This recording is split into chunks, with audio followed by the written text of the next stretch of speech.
You won't believe what happens next. Yan Zhen really froze in shock. Her legs were as weak as overcooked noodles and she couldn't straighten up. Like a gust of wind, she rushed out of the temple. Dong In was shocked. Just a scare for Yan Zhen, but it soon escalated. A breeze passed Dong In, feeling successful behind. Her revenge story is unfolding with great excitement, truly resembling a highly dramatic soap opera that captivates the audience. Last episode, Quan Zaijun found the killer evidence against Yan Zhen and carelessly tossed the mute Zaijun aside before handing the evidence to Hidayang. He told Hidayang that Yan Zhen was the murderer and that he should give up custody of their daughter or risk airing the family's dirty laundry. Quan Zaijun thought he had everything under control, but little did he know that Hidayang was already plotting murder. What an unexpected twist in the plot. A few nights later, Zaijun dragged a suitcase, claiming she was just here to gather her things, but it was actually to make a killing. Quan Zaijun thought Zaijun was easy to handle, so he let her in, but she was no longer that obedient girl.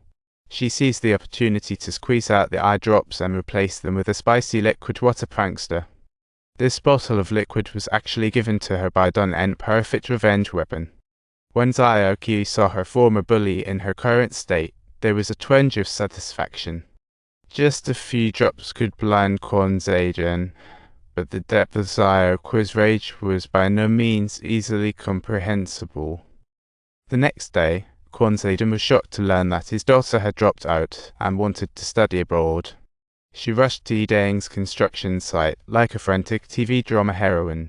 Suddenly, she felt a sharp sting in her eyes as though they had been sprayed with blazing hot sauce. This was indeed an immense test of her endurance limits.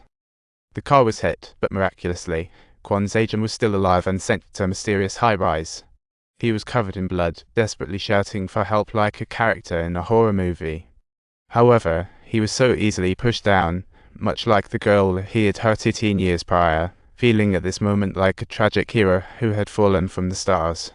He ultimately transformed into cold concrete, quietly residing here as though silently and secretly challenging fate.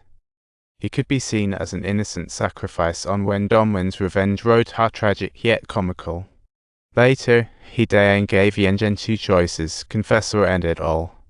But by this time, Yan Zhen was still shifting the blame, and as Hidayang watched all this unfold, he could only sigh helplessly. Oh my, how disappointing this all is.